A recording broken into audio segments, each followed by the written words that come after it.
Times, baby. Hard Times. I believe it's Hard Times 5. Dothan, Alabama. Dothan Civic Center this Saturday in Dothan, Alabama, right there over the line.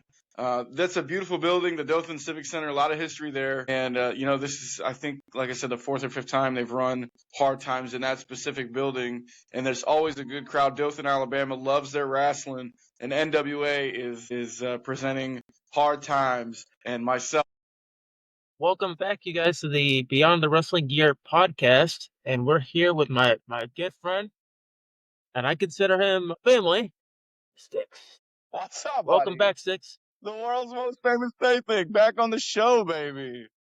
What are we doing? That's It's right. a beautiful day in the FLA, man. That's right. And we're going to go over a little bit about NWA 76, is it? NWA Hard Times, baby. Hard Times. I believe it's Hard Times 5. Dothan, Alabama. Dothan Civic Center this Saturday in Dothan, Alabama, right there over the line.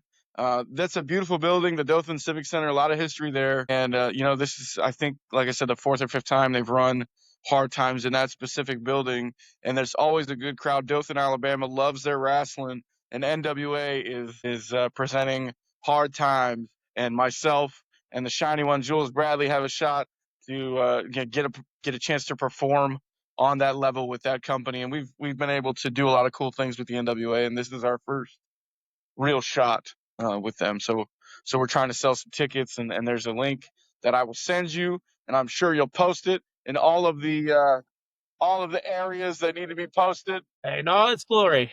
Yeah, In all its glory, brother. How do you feel?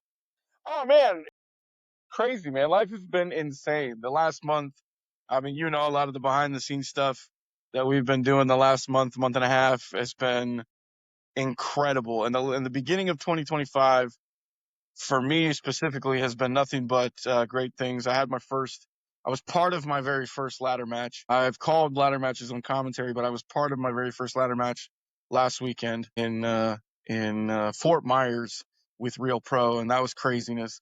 I got poison mist. I got super kicked. I got hit with my own sticks. I got choked out with my own canes. It was craziness, but it was a good time. It was a triple team ladder match, and every team had at least one manager, and it was chaos at Real Pro Wrestling, but it was a good time. Yeah, man. It sounds like you've been on quite an adventure. I mean, you've been through you've been through two different several events in the professional wrestling business. And I know the last time we were supposed to be recording, you went through a battle with your own bathroom. So I remember that, right? Brother, dude, okay, That was so something. we had this toilet in my house, and it ran and ran and ran, and we couldn't figure out why it was running, right? We changed the plug, we changed the chain, we made it shorter, we gave it more length, we did everything we could to fix it. But on the inside of your toilet, what you don't realize is there's a gap stop, kind of like your sink has that overflow hole, so you don't flood all over the place. Now, for whatever reason, the gap stop tube was taller than the tank, so when you flush the toilet, it literally just poured water over and over and over Man, and over, right? So I guess for lack of a better term, my sister-in-law goes in there and flushes the toilet, and then she goes to work. I went to the gym. I was gone for like 2-3 hours, right? I go pick up my girl from work. We come back.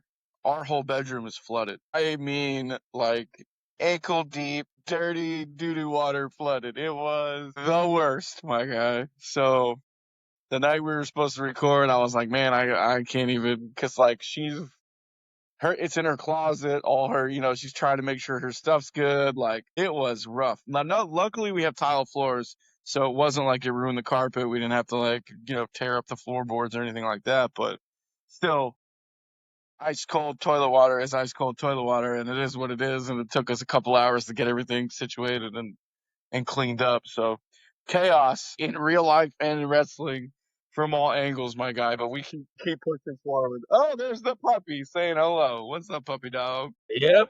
He's barking out there. He sees some people. Yeah, me too. Neighborhoods are dangerous. It is what it is. What do you got going on, man? You got guests all over the place, man. You're killing it.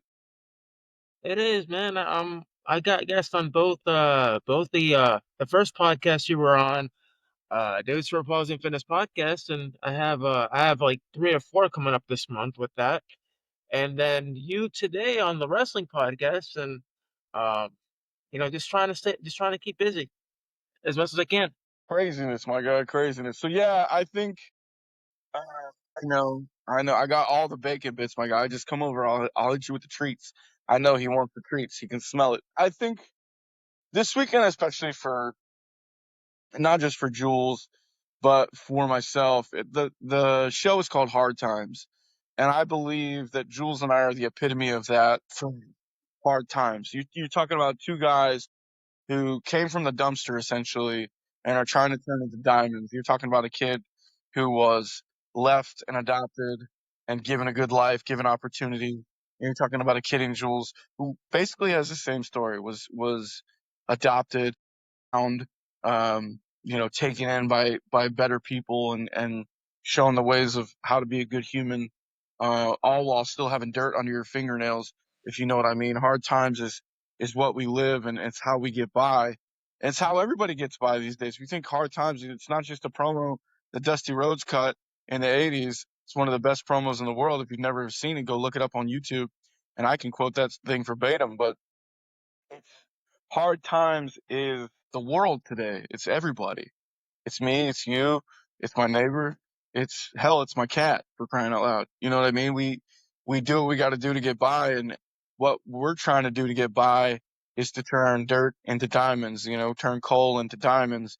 And this situation that the NWA has given us to sell tickets, to put asses in seats, for lack of a better term, and show them that we have value as wrestling commodities, because that's what you are as a performer. You're either a wrestling commodity or you're not. And I just had my 6 year anniversary in January in this business, nearly 400 shows, Congratulations. nearly 40 companies. And I've worked with the NWA before. Me and Joe Galley sat and called commentary for a show when the Pope Elijah Burke was working with the NWA. He did a charity show that the NWA allowed him to use that brand, and I was fortunate enough to sit with Joe Galley on commentary and call matches. So that's a crazy thing to say. And I was only at that point, I think I was only 3 years in. So to be now 3 years later and doing all the things behind the scenes that I've done with the NWA, to have this chance to walk out that curtain under that NWA banner, next to that NWA ring skirt, and do what we do and put on the show the way that we do, is going to be something special, you know.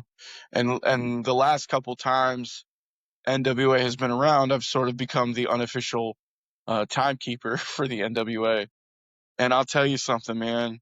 Watching people on that level, with that skill level, with that level of expertise, do what they do, can't do anything but make you a better performer. I've said this in other interviews, but I promise you it's the truth. There's nothing like watching experts do what they do to help you, whether they know it or not, become an expert in their field as well. And that's really all this is about. This is about becoming better than I was the day before, better than Jules was the day before. We are trying to be great at this at the highest level for the longest amount of time we can, so that we can make a living and feed our families. And that's really what we're doing. We're doing this full time. This is not a hobby. This is not a part time thing for either one of us.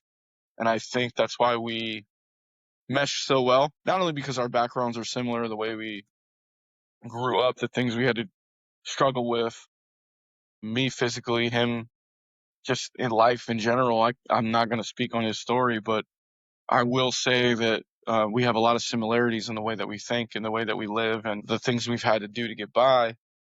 But now we're in a place to say that we're starting to get pretty damn good at this wrestling thing, and to have a chance to work for one of the most prestigious wrestling companies in the history of the business, the National Wrestling Alliance, is a huge, huge honor. So you best believe Dothan, Alabama, March 22nd, Dothan Civic Center, hard times. Yours truly will be suited, booted, limping, gimping, and pimping my way all the way to the main event, whether they like it or they don't. Hey, preach it, bro. If you if you think about it, I'm glad you're on the show now because I think it is. I quote me if I'm wrong. I think it's National Cerebral Palsy Awareness Month. With you and I having cerebral palsy, especially you being in the wrestling business at the level you're at now, um, and don't and also the fact that you're in NWA right now and you're someone, of course, if disability doesn't define who you are anyway. Being that you have cerebral palsy, working for the NWA, how does that feel to be able to represent an entire group of people like myself, in the wrestling business? It's crazy when you put it like that because I never think about it like that. I never put it in that context, right? I don't look at it like I'm a guy with cerebral palsy. I'm trying to make a name for myself. I just look at it as I'm a performer. Do I have obstacles I have to overcome? Absolutely. But yeah, it's National Cerebral Palsy Awareness Month. Cool, man. I have spastic diplegia. It affects the lower. I don't look at. Did we lose the signal there for a second? Can you hear me okay? I don't know what happened. It like stopped and then it started again. Yeah. That's okay. Go back. Start. Ask the question again. We'll go from there. So how does it feel for you knowing that it's National Cerebral Palsy Awareness Month and you are working primarily at the highest level in the professional wrestling business, the NWA. And you're representing an entire group of individuals like you and I. I. It's so funny when you put it like that. I don't think about it like that. I've never really thought about it in that context. If you go back to when I started in entertainment, when I was a radio host or part of a morning radio show, excuse me, I'm just Stix. I have cerebral palsy. I have things that hold me back. I have obstacles I have to overcome on a daily basis. But being born with cerebral palsy, I was raised in a situation where was never it was never discouraged. I was never told, "Don't try that. Don't do that. Stay on the couch. Mind your business. Just be a disability check. Stay quiet. Don't make too much noise." I was lucky enough to be raised by people who told me, "Look, dude, if you want to do something, you could probably do it, but it's going to be twice as hard as everybody else. People are going to laugh at you. People are going to stare at you. People are going to talk about you. But if they're going to do it, you might as well give them a reason." That was one of my favorite quotes from my dad before he passed. We would have these long, drawn out talks as he was hooked up to oxygen tanks, smoking cigarettes, reading books. He would give me these little pep talks or these pearls of wisdom. And one of the things he always told me was, people are going to stare at you because you're different. So give them a fucking reason. And I take that to heart. If somebody with cerebral palsy sees what I'm doing and is encouraged by it, then that's wonderful. You know what I mean? I train. I go to the gym almost every day. I didn't go to the gym today, pulling the fourth wall back, but almost every day I go to the gym and I try to train like a professional athlete. I have a regiment. I take care of my body before and after. I try to, do all the right things: sauna, hydro massage, stretching. So I try to train like a professional athlete because what we do, just being on the road is hard. Like, for example, drive time on Saturday was 11 hours from start of my day to the end of my day, 11 hours in the car, plus however many hours at the show. That's a toll on your body. I don't care who you are. I don't care where you come from. I don't care what you do. That's hard. That's really, really, really hard. So if you're not physically aware, it'll eat you for lunch. And for me, somebody with cerebral palsy whose lower half of his body wants to argue with him like a toddler at Walmart trying to get a bag of Skittles, really, it really requires extra effort, which is why I put in that extra effort to, it really puts it in a different perspective for me to work harder and try harder and do more and all that, because it's important to take care of your body and your mind. And I feel like that mind muscle connection, whether you have cerebral palsy or you don't, is important for everybody. So, cerebral palsy aside, even though it's Cerebral Palsy Awareness Month, power to the people and the parking space. Gotta love the parking space. That's right. You should have enough respect for yourself to want to be the best version of yourself, and that requires a lot of work. In the gym, outside of the gym, you got to meditate, you got to think right, you got to read, you got to learn, you got to grow. Do the best you can. I don't know. I don't know how else to put it. I mean, that's all you can do. You said it yourself. Do the best that you can. Do the best to everything to your ability, and just always believe in yourself. At the end of the day, it's all about you. Yeah, well, it's not even that it's all about me, because it's not. You know what I mean? Like I got a lady and I got a 7-year-old autistic kid who looks up to me, and then we got a house full of people who, in some way, shape, or form, my actions affect. And I try to be very cognizant of that in a very selfish world, because I live in a selfish world. Wrestling is a very selfish undertaking. The time away from your family, the time on the road, the time at the show, the fan interactions, all that extra shit takes away from your family, right? But you have to try your best to find that balance, because if you don't find that balance, then you'll just be alone. And nobody wants to go through this thing alone. We love tribes. That's what we're made for. We're biologically designed for it. So to understand that what I'm doing is very selfish, but at the same time, my why is a 7-year-old kid, and my why is a pretty girl who believes in what I'm trying to do, and my why is the rest of the house that needs the lights kept on, and the laundry done, and the groceries paid for.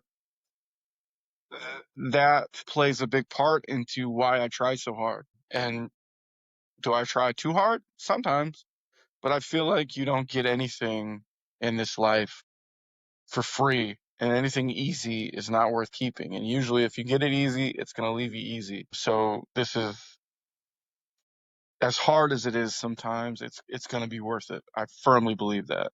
I see myself at the highest level of this. I see myself at the apex of this business, working for the biggest companies on the biggest shows, because there's never been anybody like me on this planet, ever. And you can't take that away from me.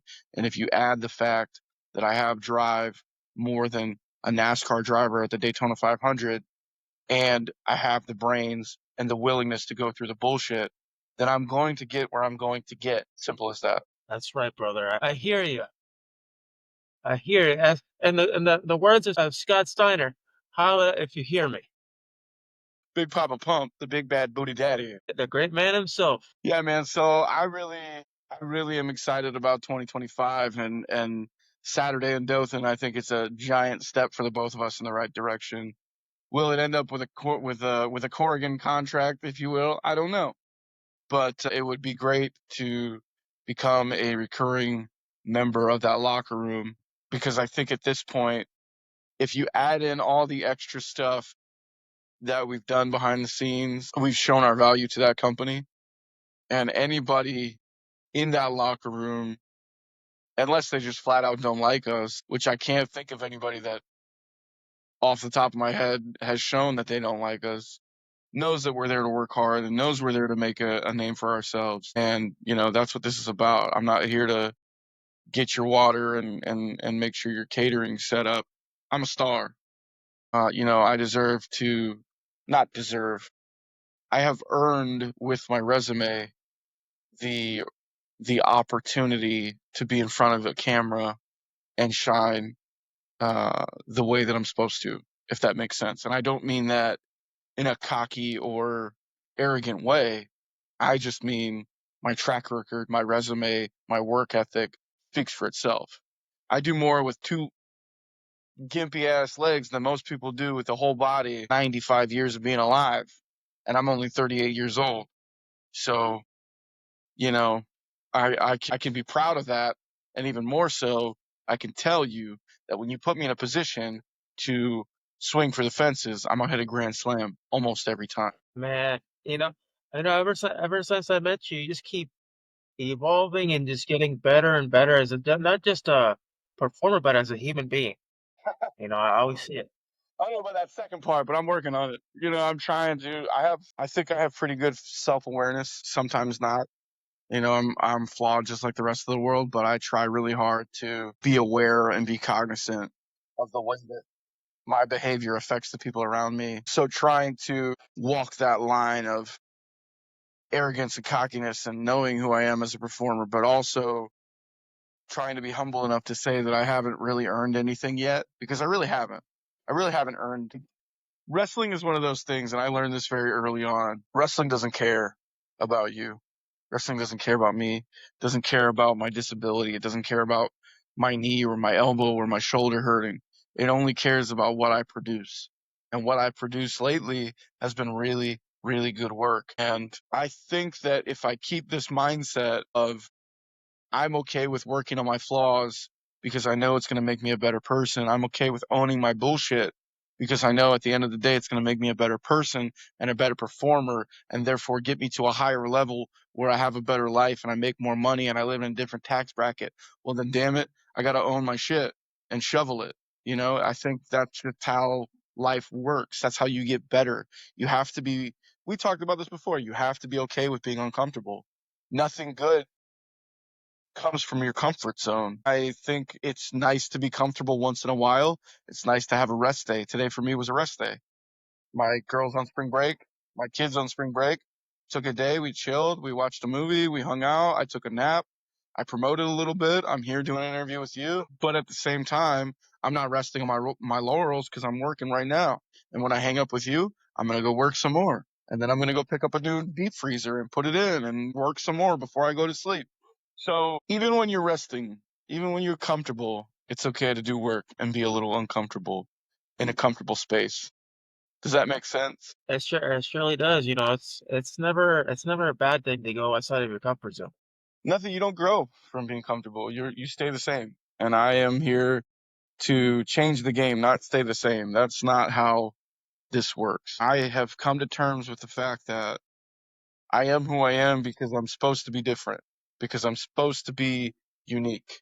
I am, to steal a phrase from Jeff Hardy, I'm supposed to be an enigma. There's only one of me, right? You don't see anybody else on the with my kind of cerebral palsy, the way that I move, the way that I walk, the way that I talk, the way that my brain works, there is only one. I'm not going to put that to waste. I feel like for a long time, and I'm sure you've been in this position too, because we are disabled, people have a tendency to tell us what they think is best for us, what they think we should do for our lives, what's safe and what's secure and what's good for us because we're not supposed to try too hard because if we try too hard, we might get hurt or we might get laughed at or whatever the hell it is, right? I'm sure you've been in that situation. You should work at the post office or you should, just work at Walmart, be a greeter and get your disability check and don't try too hard because if you try too hard, you might get a boo-boo and somebody might say something bad about you. Right. I don't live like that. I don't live like that. I can't live like that. I started in school, I was picked on mercilessly. I was the kid in the wheelchair. I get it. Different. But I didn't go through all the surgeries. I didn't go through all the pain. I didn't go through all the physical therapy. I didn't go through all the stretching and all the TENS unit use and all the extra bullshit to be a spot on a couch and a disability check. Sorry, not gonna do it. I'm going to take what God gave me, which is a big brain, big mouth, and even bigger balls, and I'm going to go where I need to go because it's in my soul. I firmly believe God doesn't give you universe, God, Yahweh, whatever, however you believe, the universe gives everybody a purpose. And if you don't use it, you're an idiot. And this is my purpose. Man, I felt that. I felt that, brother. I really did. That's the truth. I don't know. That's a promo. That's not a promo. That's a fact of life, is what you're saying. Yeah, That's from what we spoke. that's just That's a fact of life. that's just how it is. I don't, and I know there's a lot of people with differing opinions on me. I remember when I first started in the business, hell, I had Hall of Famers. I call schools and I had Hall of Famers hang up on me and laugh at me and tell me verbatim, this is a quote, nobody will ever want to work with a cripple. You shouldn't try, just be a fan, right? I've had, grown men who I'm stronger than and bigger than tell me I shouldn't be in this business because it's not safe and I don't know what I'm doing. Honestly, though, if we go back to where I've been and who I've worked with and people I've sat next to and the people who have taken the time to take me under their wing or give me a piece of advice, they wouldn't do that if they didn't think I deserved to be here. People who have been to the biggest shows and the biggest places would not give me the time of day if they didn't think I've earned it. Right. Speaking about someone out there, there's someone out there that I definitely have to say, we're thinking about you. We hope you recover. Figueroa, and he just got seriously hurt. Last weekend, wrestling, he tore his pec I during a wasn't sure match, what happened. and his good arm. Yeah, he tore his pec in a good arm, and so he has to have surgery. I'll definitely reach out to him. So I didn't know that he tore his pec. yeah, doctors are saying he might not be able to wrestle ever again because Come of the on. injury. They're advising him not to wrestle. Doctors are full of shit. Doctors are full Yeah, of so shit. he is going through it. I mean, right now. But on the bright side, he's putting humor behind it. He's like, sure, I might not be able to wipe my ass, but there's support out there. Man, I'm sure he's got a couple fans that'll come over and help him. Yeah, one of his buddies got him a bidet. You know, Yeah, that part. a Get him bidet. some dude You wipes. know. There's a sponsorship. Hey, dude wipes, hook up Gregory Irons with some free product, man. Yeah, man, hit him up. Donate it. It's GoFundMe. I'm gonna put his GoFundMe on this episode too. So if you guys want to donate, Yeah, for sure. Well, real quick before I get out of here, because I got to go pick up a deep freezer. Everybody, if you can, if make a donation to the tickets of Hard Times, NWA, Dothan, Alabama, the Dothan Civic Center. The cheap seats are between $15 and $20. And every ticket we sell, he's going to put the link in the description. Every ticket we sell, we get credit for. So we definitely appreciate it. Of course, Dave, of course, always, I love you, brother. Thank you for the time. I'm going to get on out of here. I got some limping, gimping, and pimping to do. But catch you on the flip side, brother. thank you, man. As always, you're always welcome here. Or anything. Appreciate you, brother.